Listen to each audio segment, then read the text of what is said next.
जय भारत दोस्तों। आप सभी जो हैं फ्यूचर आईएएस देखना शुरू कर चुके हैं। मैं डॉक्टर मनोज भारत।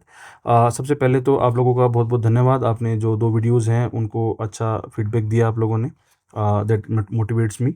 उसके बाद में अपन शुरू करते हैं। एक मैं ये बताना चाहूँगा कि कल मैंने अपना फ़ोन नंबर शेयर किया था आप लोगों के साथ में, एंड रिक्वेस्ट की थी कि प्लीज़ कॉल ना करें, बिकॉज़ मैं जो है जॉब में रहता हूँ एंड ऑल्सो मैं स्टडीज़ में रहता हूँ। तो प्लीज़ आप कॉल ना करें। व्हाट्सएप पे जो है आप अपना ऑडियो मैसेज भेज सकते हैं, एंड या फिर आप जो है टेलीग्राम पे भी आप मेरे से कांटेक्ट कर सकते हैं, ताकि ऑडियो मैसेज में, ताकि आप अपनी बात जो है वो क्रिस्प रखें और टू द पॉइंट रखें। Not only as an aspirant, मैंने आपको कहा था अगर मैं कुछ आपकी हेल्प आपको कुछ बता पाऊँ जो भी थोड़ा बहुत मैंने जो सीखा है, also with regards to mental health also. So please आप लोग जो हैं ये कर सकते हैं, ठीक है। उसके बाद मैं बात करता हूँ। एक्चुअली मुझे इससे ज़्यादा जो मज़ा आता है वो मुझे आता है इसमें मेंटल हेल्थ के फील्ड में, बिकॉज़ ये मेरा फील्ड है। एंड आई अंडरस्टैंड, जैसे हम इमोशनल इंटेलिजेंस की जो रियल डेफिनेशन पढ़ते हैं उसमें ये है कि हम हमारे इमोशंस को समझें और दूसरे के इमोशंस को समझें और फिर एक्ट करें। तो ये हमारे ज़्यादा इंपॉर्टेंट है। खैर चलिए दोस्तों, आज अपना जो एजेंडा है वो अपन स्टार्ट करते हैं। तो एक मैंने सीरीज स्टार्ट की हुई है, इंडिया इंडिया नाम की सीरीज स्टार्ट की हुई है, which means in depth news discussion interlinkages and analysis. आज मैं एक और सीरीज स्टार्ट कर रहा हूँ उसके पैरेलल में, which is hit series, hit prelims, which is high impact topics, high impact themes of prelims. ठीक है। जैसे आज का एजेंडा हमारा बजट का रहेगा। अब बजट में मेरा मानना है कि पहले हम बजट के बेसिक्स को समझें, पहले हम बजट के बेसिक्स को समझें कि भाई ये होता क्या है ना, बजट में होता क्या है, पूरी इसकी जो रामायण है वो है क्या। उसके बाद में जो है हम न्यूज़ को जो है ये जो पहले हम इस बेसिक्स पे जाएंगे, तब हम इंडिया कर पाएंगे कि हम इन डेप्थ में जा पाएंगे, हम न्यूज़ का डिस्कशन अच्छे से कर पाएंगे, इंटरलिंकेजेस हम कर पाएंगे, किस सेक्टर को कितना पैसा देना चाहिए, किसको नहीं देना चाहिए, हमें कहाँ ग्रो करना चाहिए, क्या प्रॉब्लम है, एंड उसका एनालिसिस हम कर पाएंगे। तो स्टार्ट करते हैं एजेंडा ऑफ द डे। मेरी हिट सीरीज़ का पहला जो टॉपिक है वो है बजट, जो आई एम श्योर आपको इसमें जो है मज़ा आने वाला है, बिकॉज मैं आपको नॉट एज अ ट्यूटर और नॉट एज अ टीचर, मैं आपको एज ए को एस्पिरेंट, इसको मुझे ये मान के कि आप मेरे बगल में बैठे हैं, मैंने जो है इसके नोट्स बना के मैं जस्ट आपको एक्सप्लेन कर रहा हूँ अपने नोट्स। तो आप ये देखिएगा, एग्ज़ाम पॉइंट ऑफ व्यू से बहुत ज़्यादा ये चीज़ जो है वो रिलेवेंट है। तो दोस्तों बजट का स्टार्ट करते हैं। सबसे पहले तो आपसे माफ़ी चाहूँगा कि ये ढंग से नहीं दिख रहा है, बट आप इसको अगर देखेंगे तो ये जो है इकोनॉमी के जो इंडिया में सबसे बड़े टीचर हैं उनके नोट्स में से लगभग 80 से 100 पेज का मटेरियल है, जो मैंने कोशिश की है कि इसे एक चार्ट पे मैं उतार लूँ। अब मेरा जो रिवीजन है वो इसी से होता है। प्रीलिम्स में भी इससे खूब क्वेश्चन आते हैं, एंड मेंस में भी इस डायरेक्ट क्वेश्चन आया हुआ है कि बजट को एक्सप्लेन कीजिए। खैर, तो आप इसको समझने की कोशिश करेंगे, और यहाँ जो ज़्यादा होच-पोच हो रखा है मैंने उसको जो है नीचे एक्सप्लेन कर दिया हुआ है, नीचे एक्सप्लेन कर दिया है। तो अपन करते हैं, आज छोटा वीडियो ही रखेंगे बजट का, बट आपको बजट पूरा समझना है हमें। तो बजट एक्चुअली होता क्या है? बजट जो है एक्चुअली बजट जो है आप थोड़ा-सा ध्यान से देखेंगे प्लीज़। बजट की जो डेफिनिशन है क्या है? It is an annual financial statement estimated containing annual financial statement annual financial statement containing estimated और estimates of expected revenue and anticipated expenditure. मतलब रेवेन्यू कहाँ से हमको पैसा आने वाला है, एंड एक्सपेंडिचर कहाँ को पैसा जाने वाला है for the next financial year, जो अगले साल वाली होती है। तो अपन देखेंगे बजट जो है वो प्राइमरी टूल है किसका? फिस्कल पॉलिसी का। ऐसे एक मॉनेटरी पॉलिसी होती है जो आरबीआई देखता है, उसका प्राइमरी टूल रेपो रेट होता है। खैर, there is a constitutional requirement under article 112 की जो है to present before Parliament an annual financial statement which constitute the main budget document of the government. तो एनुअल फाइनेंशियल स्टेटमेंट क्या contain होता है? Receipts and expenditure of the last year और projection for the next year. Last year वालों को हम क्या बोलते हैं? Revised estimates, RE, and projected years जो नेक्स्ट मंथ करने वालों को क्या बोलते हैं? BE, budget estimates. तो इस साल का जो बजट एस्टिमेट है वो आ गया, फिर वो जो सोचा है वो जितना होगा उसको हम रिवाइज एस्टिमेट अगले साल बोलेंगे। और इसी के साथ एक इकोनॉमिक सर्वे ऑफ इंडिया होता है, जो कॉन्स्टिट्यूशनल मैंडेट उसका नहीं है, कॉन्स्टिट्यूशनल मैंडेट उसका नहीं है, वो कन्वेंशनल होता है, और बजट से एक दिन पहले जो है चीफ इकोनॉमिक एडवाइजर उसको टेबल करते हैं, एंड वो एडवाइजरी होता है नेचर में, ना कि बाइंडिंग होता है। एक जो AFS का जो रिक्वायरमेंट है वो ये है कि the revenue expenditures must be shown separately from the other expenditures. ये एक बजट का रिक्वायरमेंट है। खैर, एक मैं आपको बात बताना चाहूँगा कि 2000 बजट स्टार्ट करने से पहले 2017 से तक हम क्या करते थे कि प्लान और नॉन प्लान बजट अलग अलग आता था, बट 2017 में हमने नीति आयोग बनाया, प्लानिंग कमीशन चला गया, तब से जो है सिर्फ एक बजट आता है, प्लान एंड नॉन प्लान अलग से नहीं आता है। एंड ऑल्सो रेल बजट को हमने मर्ज कर दिया है, वो भी एक बड़ी बात है। रेल बजट पहले अलग इसलिए होता था कि रेलवे बहुत बड़ा होता था अंग्रेजों के टाइम पे, फिर छोटा हो गया, अब इसको मर्जी कर दिया हमने। खैर, एक वोट ऑन अकाउंट मैं आपको आगे बताता हूँ क्या होता है, अब इसकी जरूरत नहीं पड़ती है हमें। चलिए अब मेन बजट स्टार्ट करते हैं। यही चीज़ मैंने नीचे लिखने वापस से लिखी है, आप देख लीजिए कि कॉन्स्टिट्यूशनल रिक्वायरमेंट है 112 आर्टिकल के अंदर कि बजट होना चाहिए, जिसको एनुअल फाइनेंशियल स्टेटमेंट बोलते हैं। बजट वर्ड कहीं कॉन्स्टिट्यूशन में मेंशन नहीं है। इसमें रिसीट्स होती हैं, एक्सपेंडिचर्स होते हैं, मतलब क्या आया क्या गया वो होता है, ऑफ लास्ट ईयर जिसको RE बोलते हैं, रिवाइज और प्रोजेक्शन फॉर नेक्स्ट ईयर जिसको BE या बजट एस्टिमेट्स बोलते हैं। रेवेन्यू एक्सपेंडिचर और रेवेन्यू एंड एक्सपेंडिचर दोनों को अलग अलग शो करना है। इकोनॉमी जो चलती है वो फिस्कल पॉलिसी से चलती है, मॉनेटरी पॉलिसी से चलती है। फिस्कल पॉलिसी में जो है बजट के through is a primary tool, and जो मॉनेटरी पॉलिसी उसका प्राइमरी टूल रेपो रेट होता है। ठीक है, इसी के साथ मैंने आपको ये बताया कि वोट ऑन अकाउंट की अब हमें जरूरत नहीं पड़ती है। क्यों? 2017 तक क्या होता था, लास्ट फेब के लास्ट तक हम जो है फाइनेंस मिनिस्टर टेबल करते थे, है ना, और तब और फाइनल होते होते ना अप्रैल में ही आ जाता था। तो central government was not allowed to withdraw money from constituted fund of India without parliament's approval. तो अब पैसा कहाँ से लाए भाई, है ना। एक अप्रैल से जो क्या होता था, 1 अप्रैल से नया फाइनेंशियल ईयर स्टार्ट हो गया, बट अभी बजट पास नहीं हुआ, तो अब ये मई के एंड तक होगा, तो ये 2 महीने का 1.5-2 महीने का जो भी ये पैसा कहाँ से आएगा। तो उसके लिए वोट ऑन अकाउंट अलग से पास करवाया जाता था। वोट ऑन अकाउंट अलग से पास करवाया जाता 2 महीने के लिए। अब ये ना जो एसेंशियल एक्सपेंडिचर्स हैं जैसे सैलरी पेंशन उनके लिए होता था, तो ये बड़ा मतलब वेग सा अरेंजमेंट था। तो 2017 से हमने क्या किया, 1 फरवरी से स्टार्ट करते हैं, जैसे अभी परसों निर्मला जी ने किया। 31 मार्च तक इसको रेडी कर देंगे हम पूरा, पार्लियामेंट से पास वगैरह करा के, दोनों हाउस से प्रेसिडेंट का असेंट दिला के, एंड 1 अप्रैल से लागू हो जाएगा। तो एकदम जो साइकिल है वो एकदम सिंक में हो गई है। तो क्योंकि हमारा फाइनेंशियल ईयर एक तरफ से स्टार्ट होता है, तो हमने अब इसकी हमें वोट ऑफ अकाउंट की जरूरत हमें नहीं पड़ती है। चलिए अब आप आगे चलते हैं, प्रॉपर बजट पे आते हैं। चलिए, तो बजट जो है देखिए, आप मेरी बातों पे ध्यान दीजिएगा प्लीज़। ये थोड़ा सा दिख नहीं रहा अच्छे से, मैंने कोशिश की अच्छी फ़ोटो लेने की, बट जो भी है देखिए, बजट जो है ये 2 टाइप पार्ट होते हैं बजट के। बजट के 2 पार्ट होते हैं, एक होता है रेवेन्यू बजट और एक होता है कैपिटल बजट।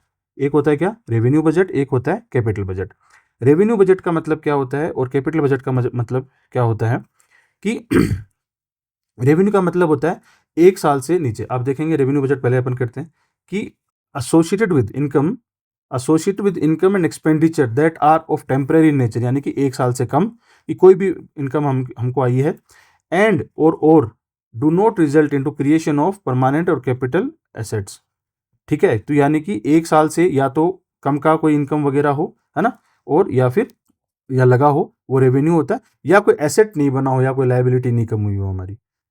कहने का मतलब कि वो सारा एक्सपेंडिचर रेवेन्यू बजट में, मतलब वो सारा इनकम या एक्सपेंडिचर जो या तो 1 साल के अंदर हुआ है और उससे कोई एसेट या लायबिलिटी का कोई झंझट नहीं रहा। अब एसेट लायबिलिटी मतलब हमने कुछ बनाया, उससे हमारे को एसेट बना, जैसे कोई बिल्डिंग बनाई, या फिर हमने लायबिलिटी कम हुई, किसी को उधार दिया तो हमारी लायबिलिटी जो है एसेट बढ़ा कि हमारा 1 लाख रुपये हमने किसी को उधार दिया, या किसी से उधार लिया तो हमारा एसेट कम हुआ और लायबिलिटी बढ़ी कि हमें वापस चुकाना पड़ेगा। इस टाइप से होता है एसेट एंड लायबिलिटी। ठीक है, तो ये होता है रेवेन्यू बजट। ठीक है, एंड कैपिटल बजट क्या होता है? कैपिटल बजट होता है कि the associated with income and expenditure that are of long term nature, है ना, एंड और रिजल्ट्स इनटू क्रिएशन ऑफ। तो ये 3 क्राइटेरिया होते हैं, मतलब 2 क्राइटेरिया होते हैं, या तो लॉन्ग टर्म नेचर होना चाहिए, एंड या और उसमें हमारे कोई एसेट बनने चाहिए, या कोई लायबिलिटी हमारी होनी चाहिए, या कम होनी चाहिए, ज़्यादा होनी चाहिए, वो होता है। तो time and asset liability 2 criteria होते हैं, इसको आप याद रखेंगे। अब बात करते हैं रेवेन्यू बजट की। रेवेन्यू बजट के 2 कंपोनेंट होते हैं, revenue receipts and revenue expenditure, जिसको रेवेक्स भी बोलते हैं। क्या? Revenue expenditure. तो इसमें बात करें अपन, तो रेवेन्यू रिसीट्स क्या होती हैं? ऑल दोज रिसीट्स मतलब पैसा, जिसको रिसिप्ट भी बोलते हैं। ऑल दोज रिसीट्स जो which neither create asset no reduces liability, मतलब पैसा तो आया है, लेकिन उस पैसे से ना तो कोई एसेट बना है हमारा, और ना हमारी कोई लायबिलिटी कम हुई है। ठीक है, ऐसे बस पैसा आया और चालू हाथ में आगे चला गया, इसको बोलते हैं रेवेन्यू रिसीट। ठीक है, और रेवेन्यू एक्सपेंडिचर क्या होता है कि expenditures on day to day functioning of the government. ठीक है, उसको बोलते हैं revenue expenditure. They don't create income generating asset, कोई एसेट नहीं बना यहाँ पे, एंड कोई परमानेंट एसेट या कोई फाइनेंशियल एसेट नहीं बना, और ना हमारी कोई लाइबिलिटी कम हुई है उससे। तो एक्चुअली रेवेन्यू का मतलब आया और चला गया, इतना सा होता है रेवेन्यू। और सरकार जो है इसी से परेशान रहती है। कैसे अब इसको थोड़ा सा डिटेल में पढ़ते हैं अपन कि रेवेन्यू जो रिसीट्स हैं, तो अभी तक हमने क्या पढ़ा कि बजट जो होता है बजट जो होता है, बजट के दो कंपोनेंट होते हैं, revenue budget and capital budget.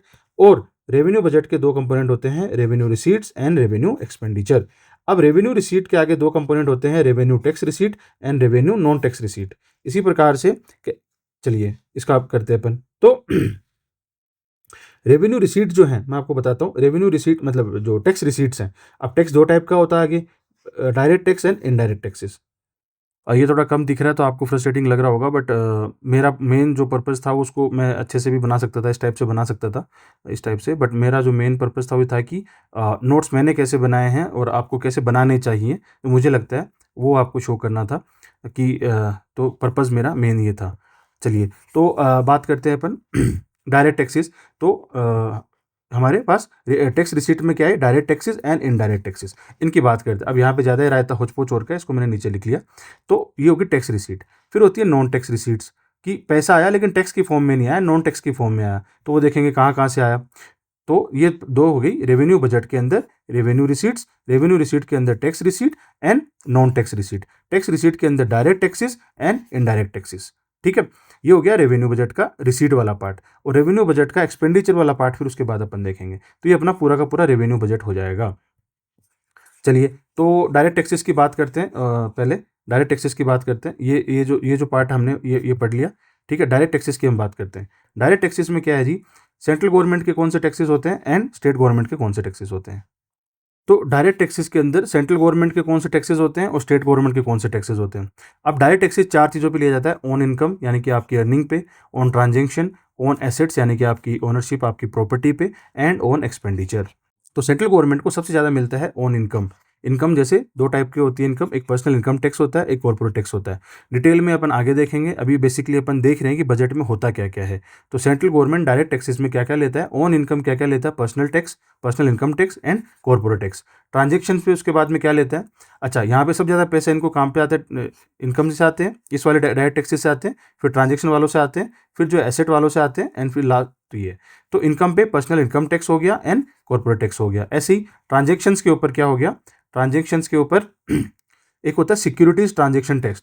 ये क्या होता है कि जो सिक्योरिटीज होती है ना, नेशनल स्टॉक एक्सचेंज वगैरह, उनके अंदर उन सिक्योरिटीज का जो ट्रांजेक्शन होता है, वो जो टैक्स आता है ट्रांजेक्शन करने का, वो यहाँ पे आता है डायरेक्ट टैक्सेस में। दूसरे नंबर पे आता है, ये लिखा है मैंने क्योंकि ये अमाउंट वाइज है, जो ये भी कल परसों बजट आया उसके अंदर। खैर, फिर आता है कैपिटल गेन टैक्स। आपको पता है कि अपन कोई भी प्रॉपर्टी लेते हैं, देते हैं, जो भी कैपिटल का गेन होता है तो वो गेन टैक्स होता है, वो लेते हैं अपन। एंड तीसरा आता है कमोडिटी ट्रांजेक्शन टैक्स, कि अगर कोई कमोडिटीज़ का ट्रांजेक्शन हुआ है, फॉर एग्जांपल गोल्ड सिल्वर का वो सब हुआ है, तो उस पर ये टैक्स लगता है हमारा। ठीक है, तो डायरेक्ट टैक्सेस के ये हो गया।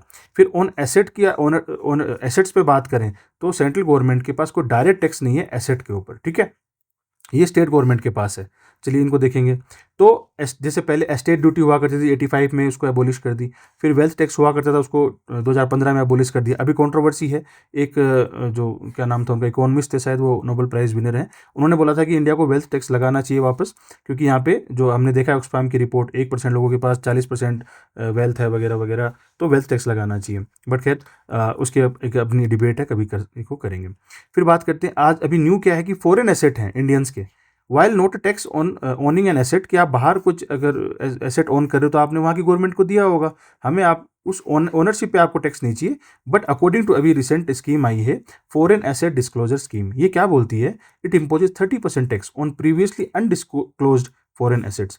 जो आपने पहले डिस्क्लोज नहीं किए उन पे 30% आपको टैक्स देना पड़ेगा और पेनल्टी भी देनी पड़ेगी। इसका पर्पज़ क्या है, to tax from the Indians foreign asset जो अनडिस्क्लोज्ड है। वरना तो क्या होगा, यहाँ से पैसा कमा के लेके जाते हैं हवाला वाले रूट से, है ना, यहाँ से पैसा कमाया इंडिया से, है ना, और हवाला वाले रूट से लेके जाएंगे और वहाँ पे एसेट खरीद लेंगे, तो ऐसे थोड़ी चलेगा। तो ये चीज़ है। And the fourth one is on expenditure. On expenditure expenditure में कोई टैक्स नहीं लगता, जैसे पहले एक्सपेंडिचर टैक्स वगैरह लगते थे, अब नहीं लगता है, सब के सब जीएसटी में चले गए। एंड हम क्या पढ़ रहे हैं अभी, हम पढ़ रहे हैं डायरेक्ट टैक्सेस, और जीएसटी क्या है, इनडायरेक्ट टैक्सेस। तो एक्सपेंडिचर पे जो भी टैक्स होगा, आपने जो भी सामान खरीदा, जो भी एक्सपेंड किया, वो जीएसटी में चला गया, यानी कि वो इनडायरेक्ट टैक्सेस के अंदर चला गया। ये तो हो गया कि सेंटर के डायरेक्ट टैक्सेस कौन से होते हैं। अब बात करते हैं स्टेट गवर्नमेंट के डायरेक्ट टैक्सेस कौन से होते हैं जो लेती है स्टेट गवर्नमेंट। देखिए, सबसे ज़्यादा सेंटर को किससे आता है, इनकम से आता है। सबसे ज़्यादा किससे आता है, इनकम से आता है, फिर ट्रांजैक्शन से आता है, फिर एसेट से आता है, और एक्सपेंडिचर से तो कुछ नहीं आता है। बट आप ये देखिए, स्टेट गवर्नमेंट को एसेट से ज़्यादा आता है। क्यों, मैं बताता हूँ आपको। एसेट से ज़्यादा आता है क्यों, पहले इनकम का देख लेते हैं, अर्निंग पे। स्टेट स्टेट जो है, state constitutionally barred from taxing general income, इसलिए सेंट्रल गवर्नमेंट लेती है इनकम टैक्स वगैरह, इसलिए उनका प्रोफेशन टैक्स होता है। खैर, तो इनकम पे ज़्यादा टैक्स नहीं आता, मेन इनको एसेट्स पे आता है, लैंड रेवेन्यू। ठीक है, आप मेरे को बताइए लैंड क्या सब्जेक्ट है, कंकरेंट सब्जेक्ट है, स्टेट लिस्ट का सब्जेक्ट है। लैंड रेवेन्यू से जो भी पैसा आएगा वो स्टेट के पास जाएगा। ठीक है, उसके अलावा प्रॉपर्टी टैक्स, या जिसको हाउस टैक्स भी बोलते हैं, चाहे रेजिडेंशियल हो चाहे कॉमर्शियल प्रॉपर्टी हो, है ना, उसका अर्बन लोकल बॉडीज को जाता है, जैसे कि। ठीक है, and taxes on mineral rights. अब मिनरल का लाइसेंस देने का अधिकार किसके पास है, उसका क्या बोलते हैं टैक्सेशन का अधिकार किसके पास है, ये भी आपको पता होना चाहिए, प्रीलिम्स में लिए इंपॉर्टेंट है ये चीज़।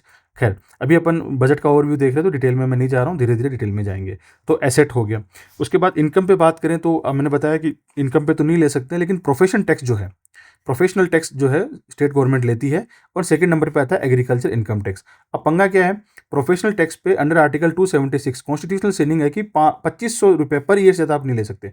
फॉर एग्जाम्पल, मैं अगर एक डॉक्टर हूँ और मुझे सिर्फ हो सकता है मैं कितना भी पैसा कमाऊँ, ठीक है, या कुछ भी ना कमाऊँ, अगर मैं प्रैक्टिस कर रहा हूँ तो मुझे सिर्फ 2500 रुपये पर ईयर देना है। मतलब एकदम इसको मतलब इसको रिवाइज करने की जरूरत है, इसको देखने की जरूरत है। खैर, एग्रीकल्चर इनकम टैक्स की बात करें, अब जैसे आपने देखा कि जनरल इनकम टैक्स कहाँ पे आता है, जनरल इनकम टैक्स यहाँ पे आता है, personal income tax central government लेती है। लेकिन एग्रीकल्चर इनकम टैक्स, अब आप मेरे को बताइए या सोचिए अपने दिमाग में, एग्रीकल्चर स्टेट सब्जेक्ट है, कंकरेंट सब्जेक्ट है, आपके डाउट क्लियर हो जाएंगे। जैसे लैंड हो गया, एग्रीकल्चर हो गया, इसका जो इनकम टैक्स है वो कायदे से स्टेट गवर्नमेंट लेती है, ये स्टेटस है। But because of political reasons, sorry हाँ, because of political reasons state government को डर लगता है लेने में, तो मिनिमम हो जीरो। क्योंकि स्टेट का सबसे बड़ा वोटर होता है वो फार्मर होता है। फार्मर को आप एग्रीकल्चर इनकम पे टैक्स लोगे, एग्रीकल्चर वैसे डिस्ट्रेस में चल रहा है, तो फिर पॉलिटिकली लंका लग जाएगी, तो वो वाली बात है, तो मिनिमम होता है। तो ये जो है इनके जो कलेक्शन है वो मिनिमम चलते हैं। खैर,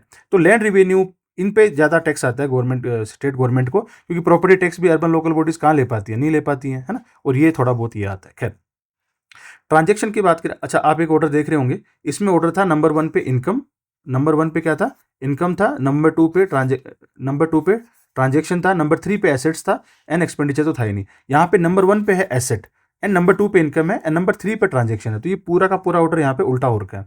ठीक है, यहाँ का नंबर 1 यहाँ नंबर 2 पे आ गया, यहाँ का नंबर 2 यहाँ नंबर 3 पे चला गया, यहाँ का नंबर 3 यहाँ पे नंबर 1 पे आ गया। खैर, तो ट्रांजेक्शन्स की अगर बात करें, तो ट्रांजेक्शन्स में दो ट्रांजेक्शन पे पैसा मिलता है, टैक्स मिलता है स्टेट गवर्नमेंट को, stamp duty and succession duty. Stamp duty technically is a transaction tax है, बट ये इनडायरेक्ट टैक्स है, डायरेक्ट टैक्स नहीं है ये। ठीक है, क्यों? क्योंकि आप जो स्टाम्प लेते हैं ना किसी भी चीज़ की, आपने कोर्ट में जाके स्टाम्प लेते हैं किसी नोटरी वाली या लैंड की जो भी है, तो वो जो है बेसिकली वो इनडायरेक्ट में आता है, क्योंकि आपने जो टैक्स दिया ना वो डॉक्यूमेंट के ऊपर टैक्स दिया है ना।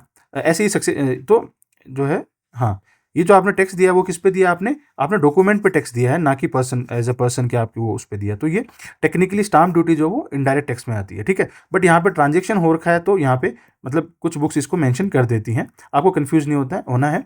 स्टाम्प ड्यूटी अगर वर्ड आता है तो आपको इनडायरेक्ट टैक्स मार के आना है। खैर, फिर इसका ट्रांजेक्शन के अंदर एक सक्सेशन ड्यूटी होती है ऑन एग्रीकल्चर लैंड। अगर आपकी एग्रीकल्चर लैंड आपको इनहेरिटेंस में जा रही है, मतलब फादर से उनके बच्चों को जा रही है, तो उस पर टैक्स लगता है। बट ये रेयर होती है अगेन, कि एग्रीकल्चर लैंड पे आप टैक्स नहीं ले सकते भाई, जैसे ये वाला हो गया, ये वाला हो गया, है ना, डर के मारे सरकार नहीं लेती है। सेम यहाँ पे एक्सपेंडिचर का 4th पॉइंट एक्सपेंडिचर का आता है, कि सारा का सारा जीएसटी में चला गया, इनडायरेक्ट टैक्सेस में चला गया। तो ये हमारे थे direct taxes levied by central government and by state government. तो अपन वापस आते हैं अपने चार्ट में, तो हमने जो है हमारे चार्ट का ये वाला इलाका पूरा कर लिया है। अभी ख़त्म होते होते आपको रियलाइज़ होगा कि बजट एक चार्ट में 1 गो में भी कंप्लीट किया जा सकता है। आप इसको और बेटर तरीके से बना सकते हैं। मैंने जो किया वो मैंने आपको बता दिया। अब आता है ठीक है, अच्छा सॉरी, ये पूरा नहीं हुआ, माय बैड। ये जो है डायरेक्ट टैक्सेस हुए हैं। अब बात करते हैं इनडायरेक्ट टैक्सेस की। अब बात करते हैं क्या, इनडायरेक्ट टैक्सेस की।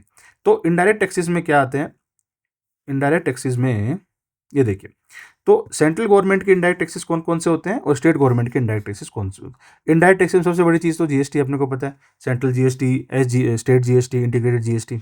सेंट्रल जो गवर्नमेंट को इनडायरेक्ट टैक्सेस में सबसे ज़्यादा रेवेन्यू किससे आता है, सबसे ज़्यादा रेवेन्यू आता है, इसको थोड़ा ध्यान से देखिएगा, थोड़ा कॉम्प्लिकेटेड सा हो जाता है कई बार, बट एक बार आप समझ लेंगे तो दिक्कत नहीं आएगी आगे। सेंट्रल जीएसटी आती है सबसे ज़्यादा, तो ठीक है, इसके एग्जैक्ट डाटा मैं अगले वीडियो में दूंगा, कितना पैसा कहाँ से आया नंबर 1 पे। बस अभी अभी के लिए ये देख लीजिए, इसका मतलब है कि ये नंबर 1 है, ये नंबर 2 है, ये नंबर 3 है, ये नंबर 4 है। तो देखिए चलिए हाँ, तो चलिए सबसे ज़्यादा जो है सेंट्रल जीएसटी से आता है। Then second number central excise duty से आता है, ठीक है। सेंट्रल एक्साइज ड्यूटी मोस्टली जो जीएसटी के अंदर जा चुकी है, बट पेट्रो 5 पे और टोबैको पे बची हुई है। पेट्रो 5 क्या है मैं आगे बताता हूँ आपको। एंड उसके बाद आता है बेसिक कस्टम ड्यूटी, ठीक है। अब मैं आपको पहले एक बात बता देता हूँ थोड़ा सा कि देखो एक्साइज ड्यूटी क्या होती है। एक्साइज ड्यूटी होती है उत्पाद शुल्क। जब हम प्रोडक्शन करते हैं, जब हम मैन्युफैक्चरिंग करते हैं फैक्ट्री में, और बिके नहीं बिके, अगर हमने ये कर दिया, इसका परमिशन हमको गवर्नमेंट ने दिया है ना, तो इसको बोलते हैं एक्साइज या फिर उत्पाद शुल्क। इसी का एक पार्ट होता है आबकारी, जो अपने होता है ना आबकारी विभाग, आबकारी विभाग या आबकारी। आप मतलब अपने को पता क्या होता है, लिक्विड होता है, जैसे पंजाब 5 नदियों के बीच का वो, तो पंजाब। तो ऐसे ही ये लिक्विड यानी कि लिकर की बात करिए। कारी मतलब बिजनेस भी होता है, और कर का मतलब टैक्स होता है। तो जो लिक्विड टैक्स पे जो टैक्स लगने वाला है, यानी कि आबकारी विभाग जो है वो किसके टैक्सेशन को संभालता है, वो एल्कोहल फॉर ह्यूमन कंजम्पशन के टैक्सेशन को संभालता है। तो ये तो हो गया एक्साइज एंड आबकारी हो गया। एक होता है custom. What is custom? Custom का मतलब होता है सीमा, सीमा शुल्क। कोई चीज़ हमारे बॉर्डर के अंदर आ रही है तो इंपोर्ट ड्यूटी, और कोई बाहर जा रही है वो एक्सपोर्ट ड्यूटी। ये हम कम ज़्यादा करते हैं कि हमें इंपोर्ट, मान लो किसी चीज़ का इंपोर्ट कम करना है हमारे यहाँ, फॉर एग्जांपल हमारे यहाँ के फार्मर ने तो बम्पर प्रोडक्शन कर रखा है, शुगर केन का, चीनी हो रही है, हम चीनी बाहर से मंगवाए जा रहे हैं। अब हम रोक तो सकते नहीं है, वरना WTO के नियम हम पे लग जाएंगे कि आप फ्री ट्रेड को कैसे रोक सकते हो। तो हम इंपोर्ट ड्यूटी बढ़ा देते हैं कि भाई हमारे यहाँ पे चीनी मान लो मिल रही है 10 रुपये किलो, ठीक है, बाहर वाली चीनी आ रही है मान लो 5 रुपये किलो, तो अब कस्टमर तो ये वाली लेगा, तो इस पर हम क्या करेंगे, 10 रुपये की इंपोर्ट ड्यूटी लगा देंगे, 15 रुपये किलो हो जाएगी, बाहर से कोई लेगा नहीं, हमारे किसान की बिक जाएगी। तो ये सब होती है कस्टम ड्यूटी, एक्साइज ड्यूटी वगैरह, उत्पाद शुल्क, सीमा शुल्क वगैरह, इनको हमें पता होना चाहिए। खैर, उसके बाद हम बात करते हैं, तो ये हो गया सेंट्रल एक्साइज ड्यूटी, एंड ये हो गया बेसिक कस्टम ड्यूटी जो मैंने आपको बता दी। कस्टम मतलब जो लेन देन पे चलती है, ठीक है। उसके बाद बात करते हैं कंपनसेशन सेस हुआ करता था, जो कोविड एरा से स्टार्ट हुआ था, अभी वो धीरे धीरे फेज आउट हो रहा है, थोड़े दिनों में फेज आउट हो जाएगा। तो 3 मेन चीज़ें क्या है, central GST, central excise duty and basic custom duty. अब एक एडिशनल कस्टम ड्यूटी भी पहले हुआ करती थी, अब वो एबोलिश हो चुकी है, मैं आगे बताता हूँ क्या थी। अब देखते हैं कि ये तो मेन चीज़ें हैं जो सेंटर के पास इनडायरेक्ट टैक्स के नाम पे यही सब है। मेन तो जो है सब कुछ जीएसटी में चला गया। तो कौन कौन से टैक्सेस हैं जो सबस्यूम हो गए? एक है सेंट्रल एक्साइज ड्यूटी, मैंने अभी आपको बताया, ये वाली सेंट्रल एक्साइज ड्यूटी, ये मोस्टली पे चलेगी, सिर्फ पेट्रो 5 पे बची है एंड टोबैको पे बची है, जो सेंटर लेता है, बाकी सब जीएसटी में चली गई, ठीक है। ये जीएसटी में क्यों नहीं आई मैं बताता हूँ आपको आगे। देन सर्विस टैक्स, हम जो पहले किसी भी सर्विस के लिए टैक्स लेते थे, सर्विस टैक्स जो है वो जा चुका है। एडिशनल एक्साइज ड्यूटी, ये एक्साइज ड्यूटी थी, सेंट्रल एक्साइज ड्यूटी थी, उसके अलावा एक एडिशनल एक्साइज ड्यूटी थी। ये मतलब बेसिकली क्या है कि ये पहले की गवर्नमेंट्स के ना टैक्स लेने के अलग अलग तरीके हुआ करते थे, तो इसलिए तो बोल दिया ना वन नेशन वन टैक्सेशन, कि इतनी माथाफोड़ी क्यों करनी है यार, मतलब ईज ऑफ डूइंग बिजनेस होएगा तभी तो डेवलप करेंगे। खैर, ये एडिशनल एक्साइज ड्यूटी थी। अब ऐसी एडिशनल कस्टम ड्यूटी, जैसे मैंने आपको बताया कि ये बेसिक कस्टम ड्यूटी है ना, इस पर हम एक एडिशनल कस्टम ड्यूटी भी लेते थे, जिसमें 2 होते हैं, एक होते हैं सर्कम वेलिंग ड्यूटी, काउंटर वेलिंग ड्यूटी सॉरी, और एक होती थी स्पेशल एडिशनल ड्यूटी। कुल नहीं है, मतलब अलग अलग टैक्स लेने के तरीके हुआ करते थे, सब अबोलिश किए जा चुके हैं। तो ये भी अबोलिश किया जा चुका, ये भी अबोलिश किया जा चुका। एक सेंट्रल सेस एंड सरचार्ज हुआ करते थे। हाँ, तो ये सेंट्रल सरचार्ज एंड सेस हुआ करते थे, इनको भी अबोलिश कर लिया गया। तो अब कहाँ से होते हैं? अब भी तो सेस और सरचार्ज होते हैं, वो क्या होते हैं? इस पर गवर्नमेंट ने ट्रिक की हुई है, बताता हूँ आपको। एक सेंट्रल सेल्स टैक्स होता था, तो अभी मैं आपको बता रहा था, क्या क्या बता रहा था, कि उत्पाद पे लगेगा एक्साइज, है ना, उत्पाद शुल्क, है ना, लेन देन पे, इंपोर्ट एक्सपोर्ट पे लगेगा कस्टम। ऐसे ही कोई चीज़ को, ये तो प्रोडक्शन पे हो गया, मैन्युफैक्चरिंग पे हो गया, जब हम सेल करते हैं तो उस पर लगेगा सेल टैक्स। तो ये हो गया, ये सब चले गए, सब के सब किस में आ गए? सब के सब जो है वो जीएसटी में आ गए, सब के सब जीएसटी में आ गए। ओके, अब मैं आपको ये बता रहा था कि ये सरचार्ज और सेस पे क्या ट्रिक किया गवर्नमेंट ने, कि गवर्नमेंट की क्या ट्रिक है कि as government now can't levy cess and surcharge on GST, जैसे पहले सर्विस टैक्स पे लगता था, सर्विस टैक्स इनडायरेक्ट टैक्स था, इस पे लगता था कृषि कल्याण सेस, स्वच्छ भारत सेस, बट अब ये ले नहीं सकते। तो अब गवर्नमेंट क्या करती है, अब now government has tied these cess and surcharge to direct taxes, की इनडायरेक्ट टैक्स जीएसटी पे तो ले नहीं सकते, तो डायरेक्ट टैक्सेस के ऊपर लेने लग गए, एंड नॉन जीएसटी वाले इनडायरेक्ट टैक्सेस के ऊपर लेने लग गए। फॉर एग्जांपल डायरेक्ट टैक्स होता है जैसे इनकम टैक्स, इनकम टैक्स पे 4% इन्होंने हेल्थ एंड एजुकेशन सेस कर दिया। इसी टाइप से नॉन जीएसटी का इनडायरेक्ट टैक्स क्या है जैसे ये है आपका क्या बोलते हैं, एक जैसे ये पेट्रो 5 एंड जो डीजल वगैरह है, मतलब कि ये वाला सेंट्रल एक्साइज ड्यूटी है ना, ये central excise duty, central excise duty, उसके ऊपर क्या कर दिया इन्होंने, एक टैक्स बना दिया रोड एंड इंफ्रास्ट्रक्चर टैक्स, कि भाई पेट्रोल की गाड़ी वाड़ी चलाओगे, रोड एंड इंफ्रास्ट्रक्चर सेस देना पड़ेगा। इसी टाइप से टोबैको, टोबैको भी हमने देखा ऊपर बाहर है, बाहर रखा हुआ है जीएसटी से, ठीक है, उस पर एनसीसीडी लगा दिया, नेशनल कैलामिटी कंटिजेंसी ड्यूटी, मतलब जो आदमी तंबाकू के प्रोडक्ट खा रहा है उसको डिजास्टर मैनेजमेंट वगैरह के लिए सेस देना पड़ रहा है, ठीक है, ये हो गया। मतलब कि दो इसके दो मतलब दो तरीके हैं, इसके मतलब दो रीज़न है, एक तो टोबैको के प्रोडक्शन को हम डिस्करेज कर रहे हैं, दूसरा हमको पैसा चाहिए कैसे भी आ जाए।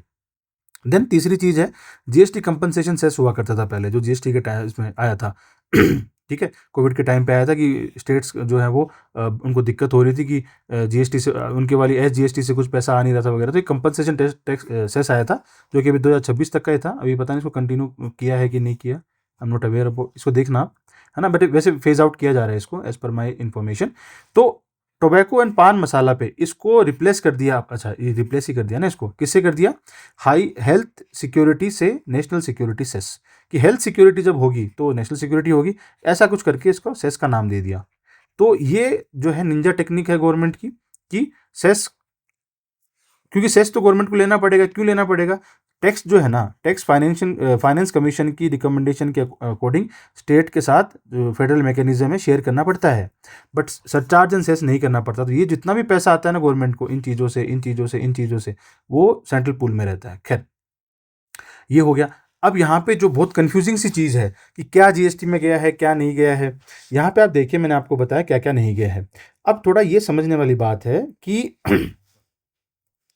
5 हाइड्रोकार्बन्स जो हैं वो नहीं गए हैं, तो मतलब कि मैं यहाँ से बात करता हूँ कि जो सेंट्रल एक्साइज ड्यूटी जो है ना, उसका सब कुछ जो है जीएसटी में चला गया, सिर्फ ये 5 पेट्रोलियम 5 यानी कि 5 हाइड्रोकार्बन्स नहीं गए हैं, वो पढ़ते हैं अपन, ये नहीं गए हैं, क्या है ये, है ना कौन कौन से हैं, पेट्रो क्रूड, है ना, मोटर स्पिरिट यानी कि पेट्रोल, हाई स्पीड डीजल यानी कि diesel, natural gas and aviation turbine fuel, ये पांचों के पांचों जीएसटी में नहीं गए हैं।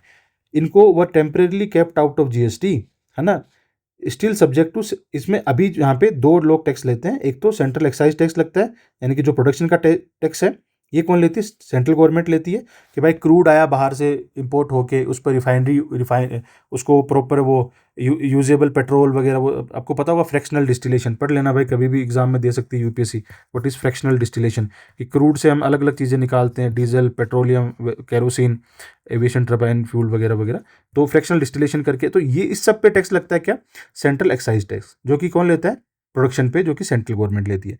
और उसके फिर बेचने पे जो टैक्स लगता है उसको बोलते हैं क्या, सेल्स टैक्स या स्टेट वेट। तो अंडर आर्टिकल 297A यानी कि कॉन्स्टिट्यूशनली तो इसको बाहर रखा गया है अभी जीएसटी से, लेकिन जीएसटी काउंसिल विल, क्योंकि कॉन्स्टिट्यूशनल बॉडी है, इट विल डिसाइड कि इसको कब जीएसटी में लेके आना है।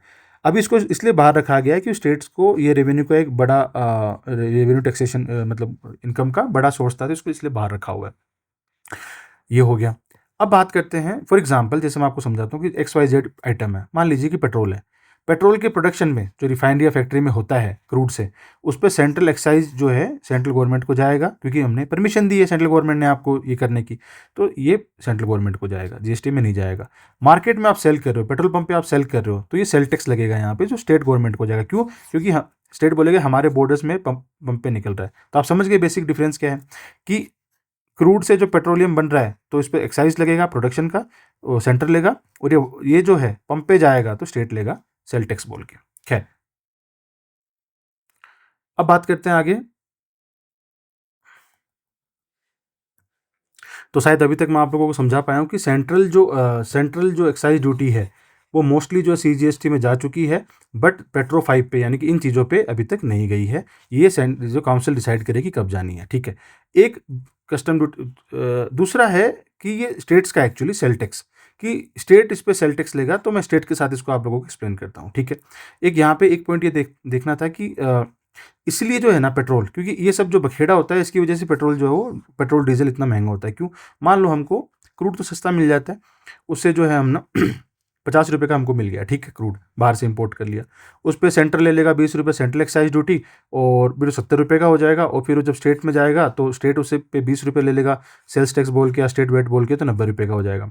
अब होता क्या है, बाहर से सस्ता आ रहा है और हम जो है यहाँ पे महंगा दे रहे हैं ना, क्रूड बाहर से सस्ता आ रहा है और हमारे देश में महंगा मिल रहा है। अब इसके दो रीज़न होते हैं, एक तो क्या, महंगा इसलिए मिल रहा है कि गवर्नमेंट को टैक्स मिल रहा है, गवर्नमेंट नहीं कम करती टैक्स को। दूसरा कि डिस्करेज होगा, है ना, कि ज़्यादा कार्बन एमिशन वगैरह ना हो, बट मेन तो टैक्सेशन का होता है। एंड यहाँ पे पॉलिटिक्स क्या चलती है कि देखो, स्टेट भी 20 रुपये मार रहा है, सेंटर भी 20 रुपये मार रहा है, यहाँ पे स्टेट भी 20 रुपये मार रहा है। अब जब इलेक्शन के मुद्दे होते तो ये जैसे सेंट्रल गवर्नमेंट बोलती है कि पेट्रोल के दाम स्टेट गवर्नमेंट की वजह से कम नहीं हो रहे, स्टेट गवर्नमेट बोलती है पेट्रोल के दाम सेंटर की वजह से कम नहीं हो रहे, बेसिकली दोनों मिलकर टैक्स कमा रहे होते हैं, ठीक है। तो यहाँ पे जब अपोजिशन पार्टी की गवर्नमेंट्स होती हैं तब ये मुद्दे ज़्यादा चलते हैं, अदरवाइज सेंटर भी ले रहा है, स्टेट भी ले रहा है, मस्त काम चल रहा है कोऑर्डिनेशन में। चलिए फिर बात करते हैं। ये हो गया, तो ये सेल टैक्स वाला मैं आपको बताता हूँ, ये स्टेट का है, ठीक है। अब पहले स्टेट का देख लेते हैं कि, तो हमने क्या किया, हमने सेंटर के इनडायरेक्ट टैक्सेस हमने जो है देख लिए, सेंटर के ये सारे के सारे सेंटर के इनडायरेक्ट टैक्सेस थे, क्या क्या बचा है, क्या क्या सब्ज्यूम हो गया। अब बात करते हैं हाँ, अब बात करते हैं क्या, स्टेट के। तो स्टेट गवर्नमेंट के जो इनडायरेक्ट टैक्सेस हैं, स्टेट GST है, ठीक है। उसके बाद क्या है, स्टेट का वेट है, वैल्यू एडिशन टैक्स जिसको बोलते हैं, या सेल टैक्स भी बोलते हैं। ये मैं आपको अभी थोड़ी देर में अभी यहाँ पे समझाऊंगा, ठीक है। अभी जो है वेट सिर्फ 5 उन पे है, 5 पेट्रो 5 पे, जिन पे सेंट्रल एक्साइज ड्यूटी थी उन पे ये है। एंड उसके अलावा स्टेट एक्साइज ड्यूटी है, मतलब स्टेट का उत्पाद शुल्क सारा का सारा GST में जा चुका है, सिर्फ और सिर्फ बचा है एल्कोहल ऑन ह्यूमन कंजप्शन।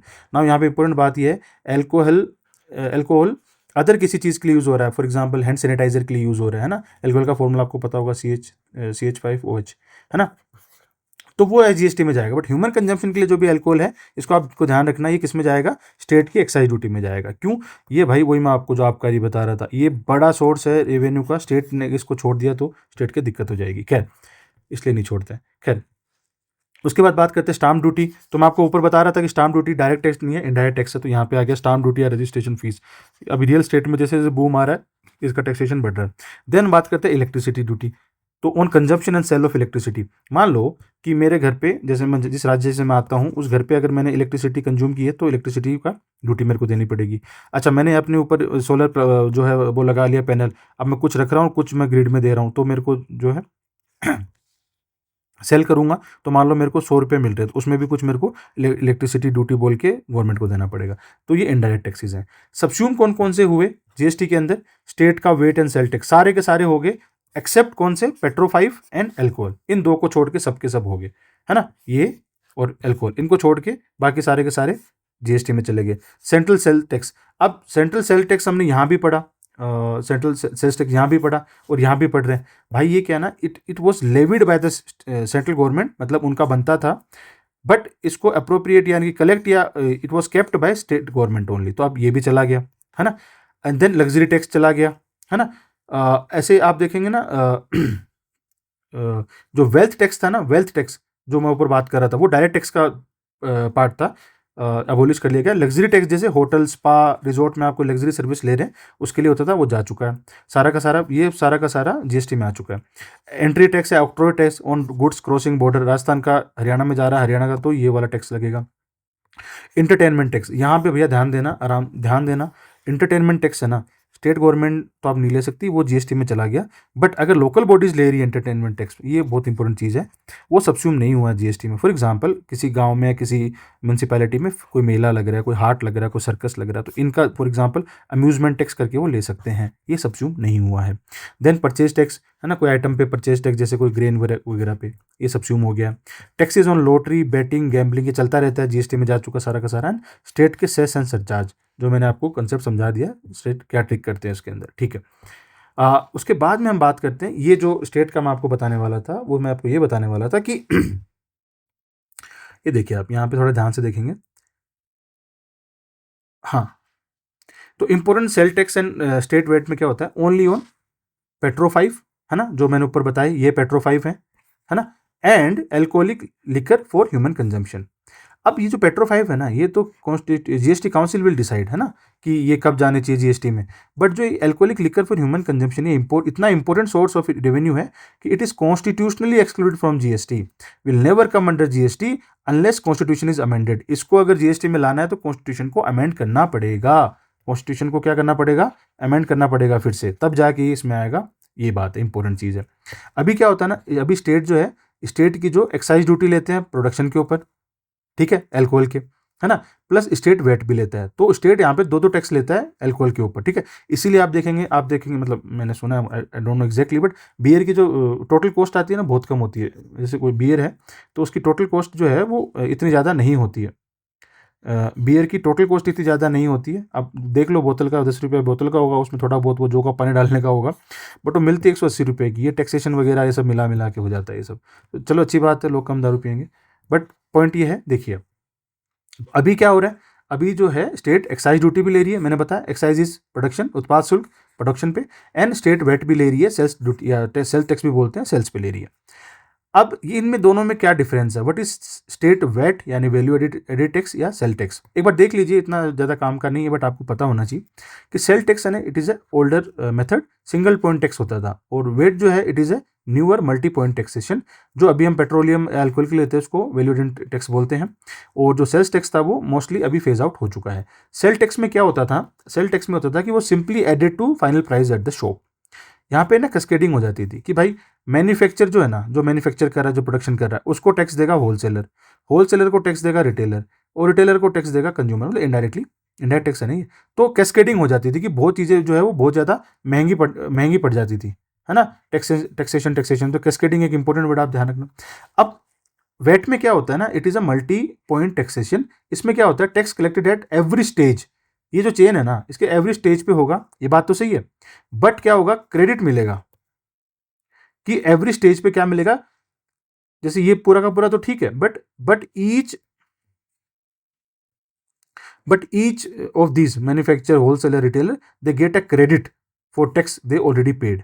तो लास्ट में क्या मिलता था कि the only tax you only pay tax on the value you added, कि आपने जहाँ पे वैल्यू ऐड की है, जैसे मान लो मैन्युफैक्चर ने उसको स्पिरिट बनाई है, होलसेलर ने उसका स्टोरेज किया, ट्रांसपोर्ट किया, रिटेलर के पास पहुंचा, रिटेलर ने उसको अपने वहाँ पे लगाया वगैरह वगैरह, तो इन सब का एक ही बार आपको टैक्स देना पड़ेगा। तो ये बेसिक, अभी तो कुछ नहीं होता, मतलब फॉर ऑल प्रैक्टिकल पर्पज दोनों को हम एक ही जैसे यूज़ करते हैं। तो ये पूरा इनडायरेक्ट टैक्सेस की रामायण थी कि कौन सा किस में गया है, कौन सा सब्स्यूम हुआ है, कौन सा नहीं हुआ है। होप मैं थोड़ा बहुत उसको आपको एक्सप्लेन कर पाया हूँ। अब आते हैं अपने चार्ट पे वापस से, ठीक है। चार्ट थोड़ा बोरिंग सा है बट बड़ा काम का है, प्लीज़ देखिएगा इसको। तो अभी तक हम क्या कर चुके हैं, अभी तक हम कर चुके हैं बजट के, रेवेन्यू वाले बजट के, रेवेन्यू रिसीव्ड का, टैक्स रिसीट और का, डायरेक्ट टैक्सेस और इनडायरेक्ट टैक्सेस, इतना हम कर चुके हैं। अब हम करते हैं non tax receipt. Non tax receipt क्या होती हैं, these are earnings from the government business है ना, बिजनेस एक्टिविटी या सर्विसेज प्रोवाइडेड। जैसे सबसे ज़्यादा पैसा कहाँ से आता है, डिविडेंड एंड प्रॉफिट से, कि जब गवर्नमेंट ने पैसा दे रखा है किसको, आरबीआई डिविडेंड देता है गवर्नमेंट को, है ना, इस पर एक पीवाईक्यू आया हुआ है, या पब्लिक सेक्टर बैंक है या पीएसयूज हैं। तो इतना जो डिविडेंड और प्रॉफिट जो आता है, क्योंकि सेंट्रल गवर्नमेंट की हेल्प से चल रहा है सब कुछ, तो वो नॉन टैक्स रिसीट में। नॉन रिसीट कैसे हुआ कि पैसा आया है, नॉन टैक्स कैसा हुआ भाई कि टैक्स के मार्फत नहीं आया, डिविडेंड के मार्फत आया। तो नंबर 1 पे ये होता है। नंबर 2 पे क्या होता है, इंटरेस्ट रिसीट होती है। नंबर 2 पे इंटरेस्ट रिसीट होती है कि हमने किसी को लोन दिया हुआ है, बाहर इंटरनल या एक्सटर्नल लोन दिया हुआ है, उसका जो ब्याज आएगा वो किस में आएगा, रिसीट में आएगा, नॉन टैक्स रिसीट में आएगा। बट ये रेवेन्यू में क्यों है, क्योंकि इससे हमारा कोई एसेट या लाइबिलिटी पे फर्क नहीं पड़ रहा है, ब्याज आ रहा है हमारा, ठीक है, बस फायदा हो रहा है और आगे चला जाएगा। तो स्टेट्स को जब ब्याज देती है सेंट्रल गवर्नमेंट, उस पर जो आता है ब्याज, उस वो आता है नॉन टैक्स रिसीट में। रेलवेज वाला, सीपीएससीज, फॉरेन कंट्रीज वगैरह आता है। आप ध्यान रखिए, इस पे अगर हमने प्रिंसिपल हमें वापस आता है तो वो कैपिटल एक्सपेंडिचर में जाएगा। मैं आगे बताता हूँ क्यों, अभी बताता हूँ। खैर, कैपिटल में इसलिए जाएगा कि हमने किसी को 1,00,000 रुपये दिया हुआ था, तो हमारा एसेट उसके पास था और उसका ब्याज आ रहा था हमको, है ना, वो हमको कमा के दे रहा था, बट वो 1,00,000 रुपये हमको वापस कर देगा तो हमारा क्या होगा भाई, 1,00,000 रुपये तो आ गया, तो अब हमारा क्या होगा, उसके पास एसेट नहीं रहेगा तो एसेट कम हो गया, तो इसलिए वो कैपिटल में आएगा। ठीक है, अब यहाँ पे ब्याज आ रहा है तो उसका वो रेवेन्यू में आएगा। तीसरी चीज़ यहाँ पे होती है, यहाँ पे तीसरी चीज़ होती है user fee and charges, economic services या सोशल सर्विसेज जो भी होती हैं इकोनॉमिक, तो ये कौन सी सर्विस होती हैं, इकोनॉमिक सर्विसेज या सोशल सर्विसेज, जैसे income from selling various goods and services, railway postal services हो गई, fee charge by CISF for protecting the buildings of, जैसे इंडस्ट्रीज वगैरह को, selling of India year book योजना वगैरह हो गया, है ना, auction of spectrum mining rights वगैरह, ये सारा का सारा मतलब जो भी चालू पैसा आता है ना, वो सारा का सारा किस में आता है, आपके नॉन टैक्स की रेवेन्यू रिसीट्स में आता है।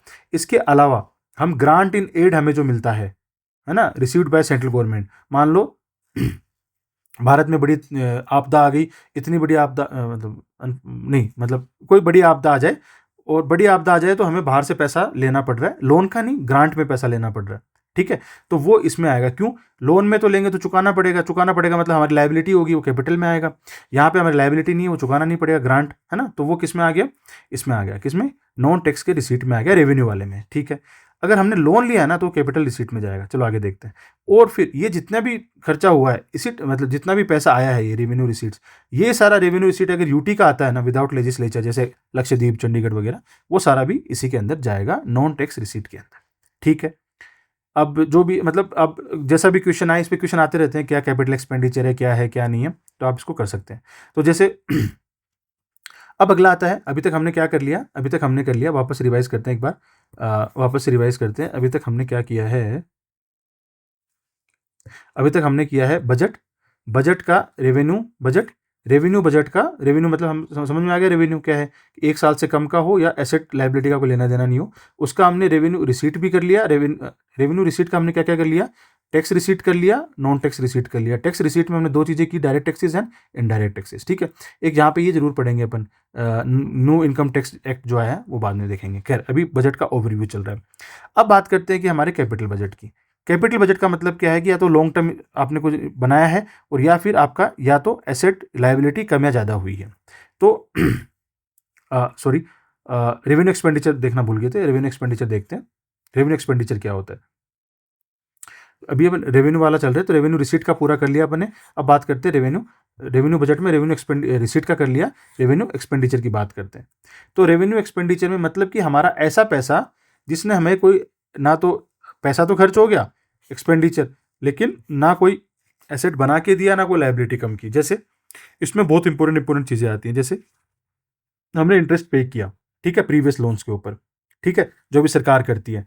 अब इतना सारा पैसा इसमें जाता है ना, लेकिन वो रेवेन्यू में जाता है, मतलब वो फालतू का पैसा जाता है, क्योंकि हमने पुराने लोन लिए हुए हैं। ठीक है, रिपेइंग, अगर इसका प्रिंसिपल पे कर देते हैं तो कैपिटल एक्सपेंडिचर में जाएगा। इसी प्रकार से इंटरेस्ट हमें अगर आता है, ब्याज आता है तो आ जाएगा रेवेन्यू रिसीट में, और ब्याज जाता है तो आएगा रेवेन्यू एक्सपेंडिचर में। प्रिंसिपल अगर जाता है तो आएगा कैपिटल रिसीट में, और प्रिंसिपल अगर आता है तो कैपिटल एक्सपेंडिचर में जाएगा। खैर, दूसरा होता है grant in aid, state government, local bodies को जो फाइनेंस कमीशन के थ्रू मिलता है ग्रांट। अब ये कायदे से तो किस में आ रहा है, ये कायदे से तो किस में आ रही है, रेवेन्यू एक्सपेंडिचर में आ रहा है। बट अभी जो है निर्मला ताई ने बोला है कि इसको इफेक्टिव कैपिटल एक्सपेंडिचर बोलेंगे। ये क्या होता है मैं आपको आगे बताता हूँ, कि भाई ये बोल रहे कि इसको रेवेन्यू में क्यों डाल रहे हो, सेंट्रल गवर्नमेंट ने स्टेट गवर्नमेंट को पैसा दिया, अब स्टेट गवर्नमेंट भी तो उससे जो है कैपिटल एसेट बनाएगा ना, तो हमारा कैपिटल हमारे में जुड़ना चाहिए, कैपिटल एसेट कैपिटल एक्सपेंडिचर में। ठीक है, इसके अलावा हम फॉरेन कंट्रीज को देते हैं सॉफ्ट डिप्लोमेसी के तहत, जैसे अभी श्रीलंका को दिया था, नेपाल, भूटान को देते रहते हैं, तो सारा का सारा रेवेन्यू एक्सपेंडिचर में जाता है। ठीक है, क्योंकि इससे हमारा कोई एसेट नहीं बन रहा, बस गुडविल बन रही है, ह्यूमन कैपिटल बन रहा है। अब जैसे यहाँ पे भी आप कह सकते हैं कि ह्यूमन इन चीज़ों में है ना, ह्यूमन कैपिटल बनता है वगैरह, सोशल कैपिटल बनता है, डिप्लोमेसी बनती है, लेकिन एसेट नहीं बनना है ना इकोनॉमिक टर्म्स में। देन अगला है loans given to state government, local bodies, है ना, इनको बोलते हैं कैपिटल एक्सपेंडिचर, अगर लोन दे रहे हैं तो। ठीक है, ये पता आपको, ये चीज़ ध्यान रखनी है कि इंटरेस्ट और प्रिंसिपल लेना देना क्या क्या होता है, and loan and grant in दोनों में क्या डिफरेंस होता है। खैर फिर बात करते हैं सब्सिडीज। तो एक तो रेवेन्यू एक्सपेंडिचर का मेजर पार्ट होता है इंटरेस्ट, दूसरा होता है सब्सिडीज। सब्सिडीज बहुत ज़्यादा जो है रेवेन्यू एक्सपेंडिचर का पार्ट होती है, रेवेक्स बोलते हैं ना रेवेन्यू एक्सपेंडिचर को। सब्सिडीज की वजह से हमारा बहुत बड़ा रेवेन्यू एक्सपेंडिचर होता है। एंड तीसरा पेंशन है। ठीक है, या डिफेंस रिलेटेड एक्सपेंडिचर जैसे कि सैलरीज, फ्यूल वगैरह। इसीलिए अग्निवीर स्कीम लाई गई थी कि रेवेन्यू एक्सपेंडिचर कम हो और हम जो है पैसा वो टेक्नोलॉजी में लगा सकें, यानी कि कैपेक्स कर सके, कैपिटल एक्सपेंडिचर कर सकें। खैर, पेंशन हो गया। तो इसके 3 बड़े हेड हैं, इंटरेस्ट, सब्सिडीज एंड पेंशन। इसके अलावा जो इकोनॉमिक सर्विसेज हम देते हैं या फिर सोशल सर्विसेज में जो पैसा जाता है वो वाला हो गया। जैसे कि आप जैसे कोई भी सब्सिडी, कुछ भी जो इकोनॉमिक सर्विस में जा रही है, कुछ भी जहाँ से भी हमारा पैसा खर्च हो रहा है, जैसे एग्रीकल्चर, एनर्जी, ट्रांसपोर्ट करने में, कम्युनिकेशन में, साइंस एंड टेक में, है ना, या रिन्यूएबल एनर्जी रिलेटेड जो भी सॉरी आ रही है रेवेन्यू एक्सपेंडिचर है। सोशल सर्विस के जैसे हेल्थ में है, आयुष्मान भारत स्कीम हो गया, पीएम पोषण एजुकेशन में हो गया, जैसे सोशल सिक्योरिटीज़ में जैसे हम वो करते हैं नेशनल सोशल असिस्टेंस प्रोग्राम। मतलब जितना पैसा लगता है वो सारा का सारा वेलफेयर में वो आता है। तो पॉइंट क्या है मेरा? पॉइंट ये है, रेवेन्यू एक्सपेंडिचर में एसेट नहीं बनते हैं, ना लायबिलिटी कम होती है, यानी कि interest, grants, subsidies, pensions and ये आपका वेलफेयर का खर्चा होता है वो। ठीक है, इसके अलावा जो एडमिनिस्ट्रेटिव मशीनरी पे जो खर्चा लगता है, सरकार, हर कोई सरकारी नौकरी क्यों करना चाहता है? उसी काम के आपको सरकारी नौकरी में 1 लाख रुपए मिलेगा, प्राइवेट में आपको 10,000 रुपये मिलेगा, और वो सारा का सारा रेवेन्यू एक्सपेंडिचर में जाता है, सैलरीज बोल के, है ना। तो ये है, तो ये हमारा पूरा रेवेन्यू बजट कंप्लीट हो गया। अब बात करते हैं कैपिटल बजट की। कैपिटल बजट क्या होता है? जहाँ पे लॉन्ग टर्म, कैपिटल बजट क्या होता है? जहाँ पे लॉन्ग टर्म कुछ एसेट बना है हमारे पास। कैपिटल बजट क्या होता है? जहाँ पे लॉन्ग टर्म कुछ एसेट बना है हमारे पास, और एंड या और जो है कोई एसेट या तो कम हुआ है, ज़्यादा हुआ है। तो इसमें भी 2 टाइप होते हैं, capital receipt and capital expenditure. ठीक है, कैपिटल रिसीट का मतलब क्या है कि भाई ये थोड़ा ध्यान से देखना। कैपिटल रिसीट का मतलब है ऑल दोज रिसीट्स, मतलब ऑल दोज पैसा जो हमें आया है of government which create liability, यानी कि जिससे लाइबिलिटी ज़्यादा बढ़ी है या फिर एसेट कम हुआ है, उसको कैपिटल रिसीट बोलते हैं। ऐसे कैपिटल एक्सपेंडिचर क्या होता है कि एसेट बढ़ा है और लाइबिलिटी कम हुई है। अब इसको थोड़ा सा पोज करके समझना मैं क्या बोल रहा हूँ। पैसा आया है लेकिन लाइबिलिटी बढ़ी है, मतलब मैंने उधार मांगा है किसी से, ठीक है, या फिर मेरा एसेट कम हुआ है कि मैंने बेच दिया कुछ, तो ये रिसीप्ट होगी, कैपिटल रिसीट। ऐसे कैपिटल एक्सपेंडिचर में कि पैसा तो गया है लेकिन एसेट बना है, यानी कि मैंने कोई बिल्डिंग बनाई है, मैंने कोई टैंक खरीदा है सरकार के लिए, और यह लाइबिलिटी कम हुई है कि मैंने कोई पुराना उधार ले रखा था किसी से, उसका प्रिंसिपल चुका दिया। अब अगेन इसका मैं ब्याज चुका रहा था तो रेवेन्यू से जा रहा था। इसलिए बोलते हैं कि भाई उधार मत लेके रखो। क्यों? क्योंकि उधार चुका दो, वरना आपके रेवेन्यू एक्सपेंडिचर में आता रहेगा वो, और आप कैपिटल एक्सपेंडिचर को नहीं कर पाएंगे। कैपिटल एक्सपेंडिचर से ग्रोथ होती है, कैपिटल एक्सपेंडिचर से ग्रोथ होती है। तो चालू खर्चा है, ये तो चालू खर्चा है, नेसेसरी इविल है। ये तो जो रियल ग्रोथ है वो कैपिटल एक्सपेंडिचर से होती है। खैर, उसके बाद बात करते हैं कैपिटल रिसीट्स की डिटेल में, कि कैपिटल रिसीट भी 2 टाइप की होती है भैया। एक होती है कैपिटल डेट रिसीट और एक होती है नॉन डेट रिसीट। यानी कि मैंने जो ऊपर बात बताई कि या तो लाइबिलिटी बढ़ेगी या एसेट कम होगा, या एसेट कम होगा। तो यहाँ पे हमने उधार लिया है, लाइबिलिटी बढ़ी है, यानी कि it is capital debt receipt. और यहाँ पे हमने नॉन डेट रिसीट है, यानी कि कुछ एसेट कम हुआ है। तो हमने उधार लिया है तो इसको बोलते हैं कैपिटल डेट रिसीट, या बोरोइंग बकेट होती है हमारी। और ये जो कैपिटल नॉन डेट रिसीट है ये एसेट सेलिंग बकेट होती है। ठीक है, पैसा आया लेकिन इस तरीके से आया है। जैसे इंटरनल बोरोइंग अगर हम आरबीआई से कर रहे हैं, वैसे सरकार नहीं करती है, डिविडेंड में पैसा मिल जाता है, या मार्केट से सरकार पैसा उठा रही है बैंक वगैरह से, या स्मॉल सेविंग स्कीम से, प्रोविडेंट फंड से, तो ये सारा का सारा किस में आता है? कैपिटल रिसीट के कैपिटल डेट रिसीट्स के अंदर आता है ये। ठीक है, उसके बाद में बात करते हैं क्या, एक्सटर्नल बोरोइंग हमने ली है, किसी बाहरी किसी से कंट्री से ली है ना, उधार मांगा है, या इंटरनेशनल इंस्टीट्यूशन से लिया है, आईएमएफ वगैरह से, जो एसडीआर की फॉर्म में सब लेते हैं ना अपन, स्पेशल ड्राइंग राइट वगैरह, जो 1991 के टाइम पे लिया था, इकोनॉमिक क्राइसिस के टाइम पे। ये सारा का सारा किस में आता है? कैपिटल रिसीट्स में आता है। किस में आता है? कैपिटल रिसीट के डेट रिसीट्स के अंदर आता है ये। अब बात करते हैं क्या, capital non debt receipt. Capital non debt receipt में जैसे लोन प्रिंसिपल रिकवर्ड, यहाँ पे जो यहाँ पे है ना ये नॉन टैक्स रिसीट के अंदर जब हमें इंटरेस्ट आ रहा था तो वो तो रेवेन्यू रिसीट का पार्ट था, लेकिन उसका लोन वापस आ जाएगा। मतलब हमने किसी को 1 लाख रुपए उधार दे रखा था, वो ब्याज जब दिए जा रहा था तब तो इसमें आ रहा था वो, क्योंकि वो चालू खाता है। लेकिन उसने ब्याज पूरा का पूरा 1 लाख रुपए वापस चुका दिया, तो वो लोन प्रिंसिपल रिकवर्ड हो गया, तो आता है कैपिटल नॉन डेट रिसीट के अंदर। तो जैसे central government given loan to state government, local body वगैरह वगैरह, पीएससीज, है ना। अब क्या होगा ना, हमारा वो मतलब ब्याज आना बंद हो गया, तो हुआ क्या है, बेसिकली हमारा एसेट कम हुआ है। तो यहाँ पे ये क्या था, लाइबिलिटी बढ़ी है, और ये क्या हुआ है, हमारा एसेट कम हुआ है। क्यों?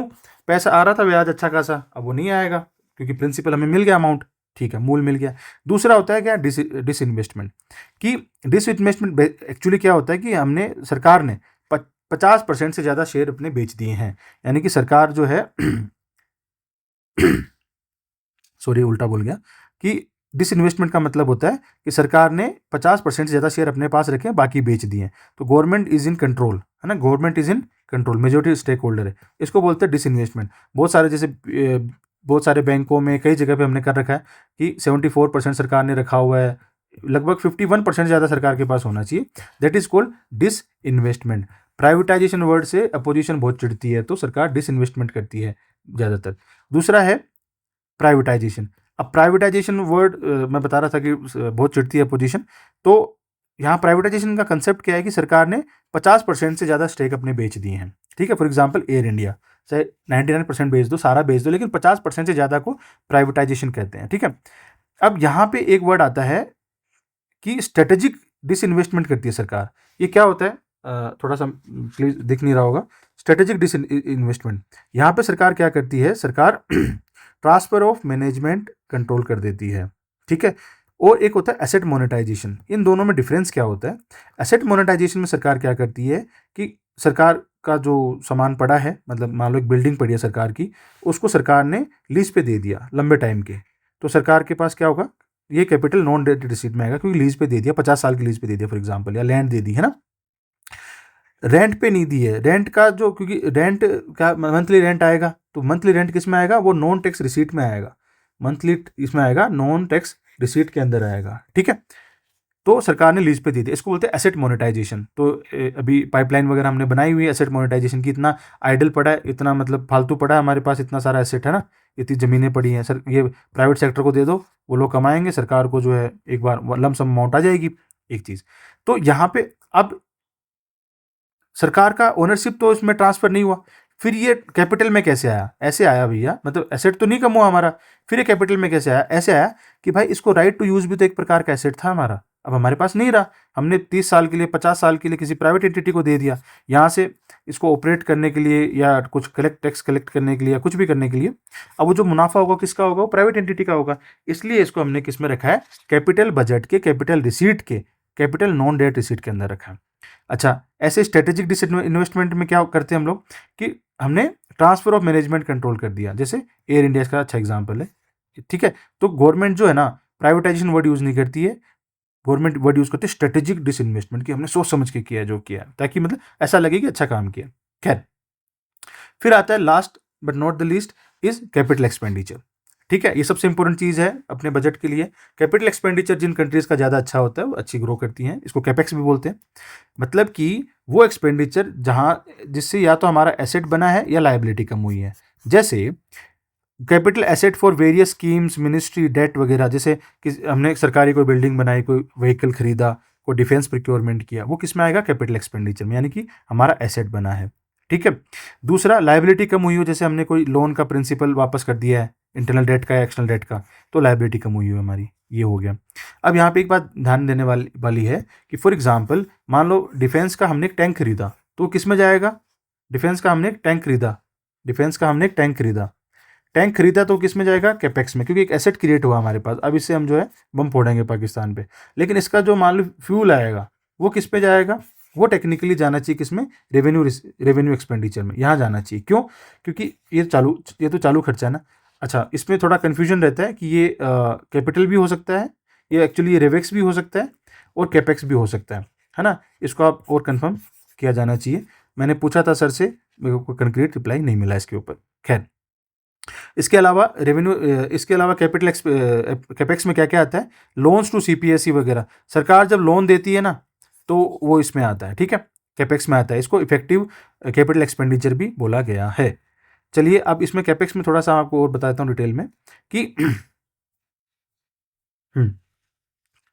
ये देखिए सरकार क्या करती है ना, सरकार जैसे कैपिटल अकाउंट है सरकार का, तो रिसीट मैंने आपको पूरी बता दी, debt receipt, non debt receipt वगैरह कैपिटल की। ठीक है, एक सरकार है ना कैपेक्स जो है ना उसके ऊपर एक चीज़ रखती है, कैपिटल डिसबर्समेंट। ये क्या होता है कि कैपिटल डिसबर्समेंट में एक तो कैपिटल एक्सपेंडिचर होता है इंक्लूडिंग इफेक्टिव कैपिटल एक्सपेंडिचर, यानी कि जो स्टेट गवर्नमेंट को आपने पैसा दिया है, ग्रांट दिया है या लोन दिया है, जो भी दिया है, उससे जो भी एसेट बनेंगे, स्टेट गवर्नमेंट जो बनाएगी, एसेट तो बन ही रहा है, तो वो तो 77% ऑफ कैपेक्स कैपिटल आउटले होता है और 23% जो है वो लोन्स वगैरह में जाता है। कैपिटल आउटले मतलब कैपिटल कितना बनेगा, मतलब एसेट कितने बनेंगे। जैसे 23% किसको जाता है कैपेक्स, रोड एंड, इस बार जो गया है रोड एंड हाईवेज को, मतलब इंफ्रास्ट्रक्चर, कैपेक्स मतलब इंफ्रास्ट्रक्चर जो बन रहा है, ठीक है।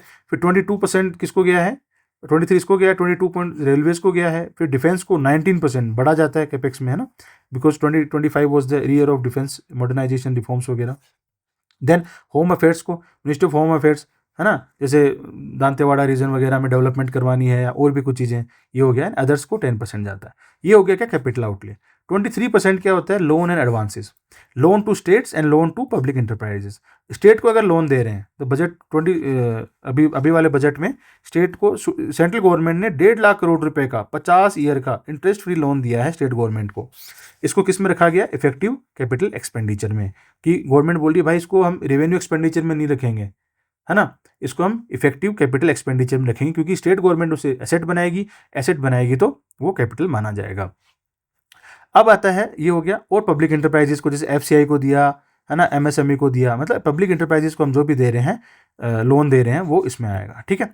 चलिए अब बात करते हैं ये वाला, एक्चुअली आना तो इसी में चाहिए, ये कैपेक्स में आना चाहिए। डेट रिपेमेंट आना तो कैपेक्स के अंदर ही चाहिए, चाहे इंटरनल डेट रिपेमेंट हो चाहे एक्सटर्नल डेट रिपेमेंट हो। मतलब आरबीआई से मान लो पैसा लिया, उसको वापस प्रिंसिपल लौटा रहे हैं, या फिर किसी फॉरेन कंट्री से या इंस्टीट्यूशन से लिया उसको लौटा रहे हैं।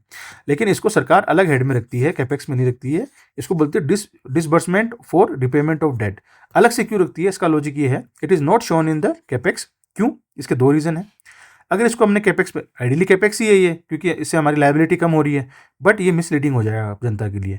इस पूरे के पूरे कैपेक्स में, है ना, इन दोनों चीज़ों में हमने इस बार कितना पैसा दिया है, 12.22 लाख करोड़ रुपए दिया है। और जबकि हमारा जो डेट है, हमारा जो ब्याज, हमारा जो उधार है, वो 15 से 20 लाख करोड़ रुपए है।